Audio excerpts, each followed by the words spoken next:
좀 전에 고성교회 교도 탄생의 날 월차대 아주 즐겁게 올려주셔서 대단히 감사합니다. 잠시 동안 말씀 전해드리도록 하겠습니다.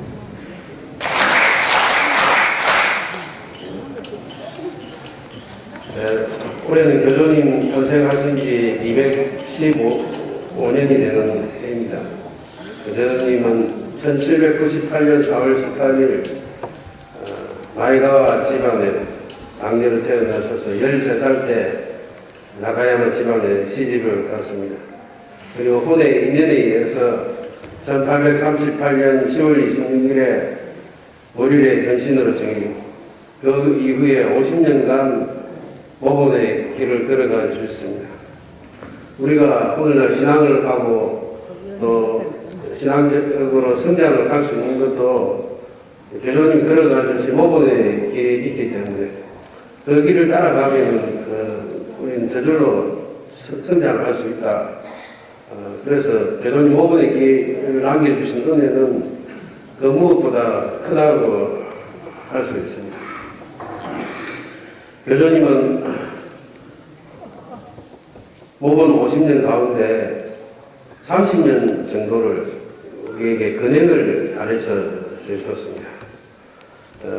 왜냐하면 사람은 즐겁고 행복해지기 위해서는 첫째로 마음을 밝혀야 되는데 잘못 쓴 마음씨인 뒷글을 쌓고 있어서는 마음이 언제까지도 맑아질 수가 없다. 하지만 근행을 봄으로써 첫째로 우리 마음이 밝아지고 또 근행을 올림으로써 인간이 즐겁게 살아갈 수 없는 그런 일들에서 구제해 주신다. 그래서 근행을 보면 우리가 구제를 받는다라고 가르쳐 주셨습니다. 교조님은 우리에게 근행을 11가지를 가르쳐 주셨습니다. 그 11가지는 6가지는 사람이 살아가는데 꼭 필요한 농작물, 농사를 짓는 데 강한 근행, 씨를 뿌리고 움텀 근행도 있고 잘 크게 하는 그런 근행도 있고 농작물이 잘 자라도록 해충을 잡아주는 구충 근행도 있습니다. 또 잘 열매가 잘 맺도록 하는 결실 근행도 있고 비가 안 올 때 비를 내리게 하는 기후 근행, 너무 많이 와서 곤란할 때 그치게 하는 지우 근행도 있습니다. 또 우리가 살아가면서 제일 힘든 질병 구제를 위해서 전름발이 근행, 악한 것 제거 근행, 그리고 출산에 관련한 적자 근행과 순산그라 근행, 그리고 평화를 위한 모방 근행, 이렇게 11가지 근행을 가르쳐줍니다. 우리가 올린 근행에는 온 세상 인간들이 즐겁게 살아가기 위한 조건을 충족시키기 위한 모든 조건에 그 근행이 다 담겨져 있는 것이다. 그래서 근행을 올림으로써 우리가 마음이 맑아지고 어려움에서 벗어날 수 있는 근행이기 때문에 근행만큼 소중한 것은 없다고 가르쳐 주셨습니다. 교조님이 원리 현신이 되시고 난 다음 맨 처음 하신 일은 가난에 빠져라라는 말씀에 따라서 어버이 신님이 바라신 대로 시집 올 때 가져온 도구라든지 짐, 음식, 의복, 돈, 가재도구, 또 나중에는 전답까지도 모두 가난한 사람에게 베푸시고 스스로 고생스럽고 부자유한 길에 뛰어들었습니다. 그것이 즐거운 삶의 세계 건설의 시작이었다라고 나와 있습니다. 자, 우리가 생각할 때는 가난에 빠지는 것이 사람이 행복해지는 일의 첫걸음인가라고 의문을 갖겠지만은 교조님이 그렇게 보여주신 것은 우리가 마음을 즐겁게 하기 위한 방편으로서 보여주신 것이다. 사람은 욕심과 집착을 버리게 되면은 마음이 저절로 밝아진다라고 가르쳐 주셨습니다. 천리교 교전에 어버이 스님이 여러 가지로 인연을 보여주시는 것은 그것으로서 사람들의 마음을 바꾸게 하고 혹은 용술성 측에서 즐거운 삶을 시키려는 돈독하신 어버이 마음에서이며 설령 좋지 않은 인연을 보여주실지라도 이는 결코 괴롭히고 고생시키려는 의도가 아니다. 그러므로 어떠한 가운데서도 좋게 이끌어 주시려는 어버이 마음에 의지하여 마음을 가다듬고 살아가면 모든 것은 즐거운 삶을 위해 창조된 어떤 인연으로 되돌아가 한없는 어버이 신님의 혜택을 몸에 가득히 받게 된다. 그리고 마음은 더욱더 밝아져서 용솟음치게 된다라고 나와 있습니다. 말하자면 우리는 신앙을 하는 이유는 나날이 즐겁고 용솟음치게 살기 위해서 신앙을 합니다. 그렇게 하기 위해서는 여전히 남겨주신 모범의 길을 따라가는 것이 중요합니다. 모범의 길 가운데 핵심이 되는 것은 상대방 입장에 대해서 생각하고 상대방을 배려하는 마음이 필요하다라고 했습니다. 지금 우리가 사는 시대에는 그렇지 못한 일이 많습니다.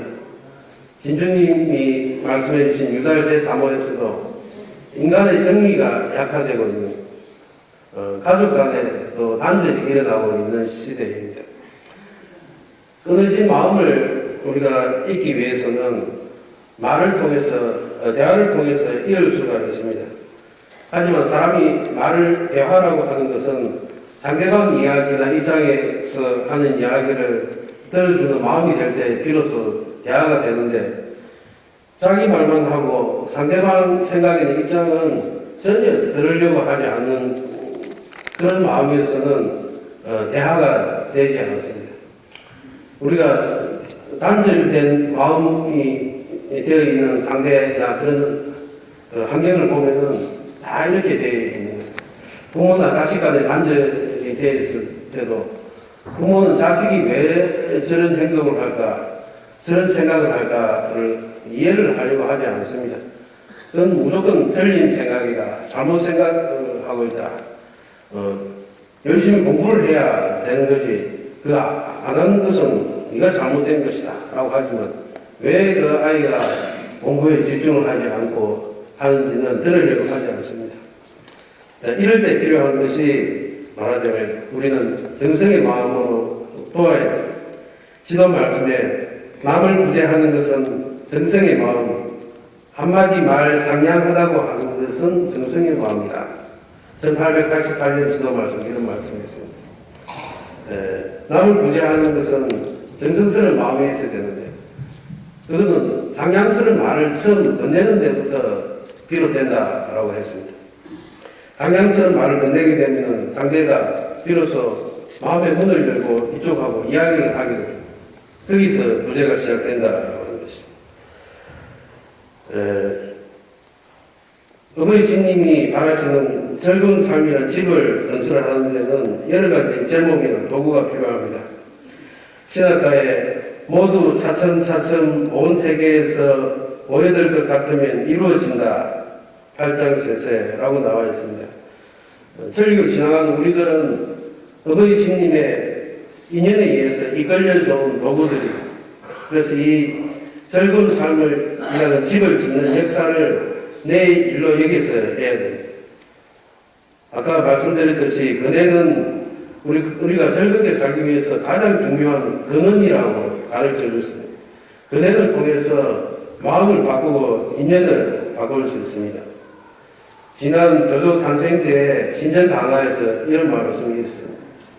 자칫하면 25년의 정명을 줄이시고 문을 열으시면서까지 가르쳐 주신 근행에 비해 무거움을 머리로는 알고 있어도 마음은 그렇지 못한 것이 아닌가. 또 어떤 일에 대해서도 현실의 마음이 지우쳐서 뿌리를 파는 노력을 하지 않은 것이 아닌가 하고 반성합니다. 라고 했습니다. 진주님께서도 교조님 오분은 교조님은 200년 전에 계셨던 사람이기 때문에 그때 그 생각은 요즘 시대에 맞지 않다라고 생각할 것이 아니라 그 교조님 오분에 담겨져 있는 진실을 찾아야 된다. 그 진실을 찾게 되면 오늘날 우리가 당면하고 있는 여러 가지 문제도 그것으로 해결을 할 수 있다라고 가르쳐 주셨습니다. 그런데 하지만 세월이 오래되기 때문에 지금 시대에 맞지 않는다, 지금 내 형편에 맞지 않는다라고 하는 것은 이를 가볍게 보는 생각이라고 할 수 있습니다. 교조님은 지금도 조명하신 채로 우리들을 위해서 구제 활동을 하고 계신다고 말하자면 우리를 따라다니면서 구제 활동을 할 때는 영재들 앞에 따라다니면서 혹은 앞장을 서시면서 우리를 인도해 주시고 있는 것입니다. 이 길이 시작되고 입교한 지 176년이 되지만 그동안 몇 번에 걸친 큰 마디속을 지나고 또 오늘날까지 오게 된 것도 교조님 활동이 있었기 때문에 오게 된 것이라고 할 수 있습니다. 어느 교회에 이는 무겁게 몸은 가볍게 하는 그 견판이 걸려 있었습니다만 어버이 주님의 가르침을 확실히 받아들여서 실천할 때는 순직하게 행동하라는 것으로 알고 있습니다. 이 글자처럼 신앙을 과연 그렇게 하지 않으면 안 된다는 마음이 듭니다. 하지만 우리는 살아가면서 이와 저를 구별하지 못해서 반대로 행동하는 경우가 많습니다. 요즘에는 또 불경기라고 하고 만나는 사람마다 이야기를 하고 어떤 학자들은 지금 오는 불경기가 100년에 한 번 오는 경제위기라고도 말을 합니다. 이 길은 세상하고 반대라고 생각합니다. 이 어려운 시기에말로 마음을 확실히 다져서 진실로 이바지를 하면은 어버이신 수호를 받을 수 있는 시기라고 합니다.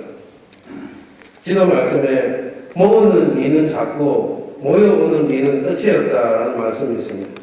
우리가 아무리 노력하고 모으려고 해도 우리가 할 수 있는 일은 작은 것 뿐이지만은 우리가 마음으로 베풀고 다하고 나누고 진실한 씨앗을 뿌리면 나중에 수확할 때는 수는 무한으로 받을 수 있다. 뿌려놓은 씨앗은 모두 싹튼다. 나날이 마음 다하여 뿌린 씨앗은 썩지 않는다라고 가르쳐준 그 말씀 그대로라고 생각을 합니다. 그래서 교조님 연재를 3년 앞둔 이 3년 전일의 이 시기에는 좋은 씨앗을 뿌리는 시기입니다. 하지만 씨앗을 뿌린다는 것은 다른 말로 하면 여러 가지로 고생스러운 날을 지날 수 있다는 뜻이기도 합니다. 지도 말씀에 어렵고 부자유해야만 이의 씨앗이라고 한다라는 말씀이 있습니다. 하지만 고생은 즐거움의 씨앗이고 이렇듯 저렇듯 즐겁게 일하면 이것이 씨앗이 된다라는 말씀도 있습니다. 어버이 주님의 가르침을 믿고 어떤 고생 속에서도 견디고 지나가는 것이 이의 씨앗이 된다라고 했어요. 우리는 이렇게 신앙을 하고 있는 덕분으로 마음의 버릇 성품이 바뀌어지고 인연이 납소돼서 조금씩 덕을 쌓을 수가 있습니다. 지도 말씀에 무엇이든 어버이라는 미를 받으면 언제나 같은 맑은 하늘이라고 깨우쳐준다라는 말씀이 있습니다. 세상에서는 자녀나 손자에게 재산을 물려주고 노력하는 것이 어버이 마음이라고 합니다. 하지만은 이 세상은 어버이 신님이 빌려주신 것이고 부모가 덕이 있어서 재산이 있어도 자녀가 지닐 수 있는 덕이 없으면 저절로 돌려주지 않으면 안 됩니다. 그렇다면 부모가 자녀에게 남겨줄 수 있는 것은 눈에 보이지 않는 덕이고 자녀가 기었다면 부모는 자녀에게 덕을 쌓는 길을 가르쳐야 될 것입니다. 그런데 지금은 아무 어려움도 없고 형편이 좋아서 고맙다는 생각이 별로 안 든다면 우리가 잘 생각해 봐야 됩니다. 우리는 어버이 스님의 수호 없이는 하루라도 살 수가 없습니다. 매일같이 무슨 일이든 어버이 스님의 혜택을 절실하게 느낄 때 그런 감사함의 마음을 기독교식으로 나타내야 됩니다. 이 길을 위해서 어떤 고생도 괴롭다 생각하지 말고 괴로움을 즐거움으로 여겨서 나날이 다달이 해마다 쌓는 효능의 길을 어버이 스님이 받아주셔서 우리에게 덕을 내려주신다. 거기에는 우리가 건강하기 때문에 어떤 일도 할 수 있는 전제가 있는 것입니다. 자, 우리가 이 시순에 씨앗을 뿌리고 덕을 쌓을 수 있는 일은 과연 무엇입니까? 그것은 교회에서 하는 활동 방침에 따라서 실천을 열심히 하는 일이라 할 수 있습니다. 어떤 선배 선생님이 그런 말씀을 하시더라고요. 천리교는 근행을 보고 남을 위해서 빌어줌으로써 다 자기 자식한테 덕이 돌아가고 자손한테 덕이 돌아가는데 요즘 나이 많으신 분이나 부모들은 자식을 위해서 그렇게 근행을 보고 덕을 쌓으려고 노력하는데 요즘 젊은 자식들은 부모를 위해서 하나도 마음을 안 씁니다. 그저 자기 능력이나 힘으로 다 살아갈 수 있는 것이라 생각합니다. 이렇게 된 것은 어릴 때부터 신앙을 갖다가 우리가 전하려는 노력이 부족해서 그렇다라고 생각합니다. 이번 6월 2일 날 저희 교회에서는 근행 종회를 합니다. 유치부부터 초등학생, 중학생이 모여서 지역별로 6개 팀을 만들어서 은행을 올리게 됩니다. 이전에 계속 해왔다가 몇 년간 하지 못했다가 올해부터 다시 하게 됩니다. 평소에 말하자면 이 신앙을 물려준다는 것이 교회 월차제나 은행에 자녀를 데리고 와서 참배하는 것이라고 생각을 합니다. 그래서 6월 2일 날 은행 종회 올해로 끝나지 않고 매년 계속 될 것입니다만은 어릴 때부터 자녀를 교회에 데리고 와서 참배를 시켜서 신앙의 길로 이어서 나중에 그 아이가 자라나서 부모를 위해 또 남을 위해 기원을 하고 덕을 쌓을 수 있는 아이로 성장할 수 있도록 이끌어 주시기 부탁드리겠습니다. 여러 가지 말씀을 드렸습니다만 대문에서 읽었듯이 우리는 3년 전일 동안 활동해야 될 목표에 대해서 발목대교에서 발표를 한 것이 있습니다. 그래서 이 3년 전일 동안 우리가 작정해야 돼서 할 일에 대해서 다시 한번 말씀드리고 이 일을 각자 내일이라 생각해서 노력을 하신다면 좋은 씨앗을 뿌려서 연지가 끝난 후에 결실을 맺을 수 있으리라 생각합니다. 교조 130년대 활동을 교회장을 비롯한 용제는 터전과 교회에 참여하고 하루에 한 번 이상의 전도를 하자.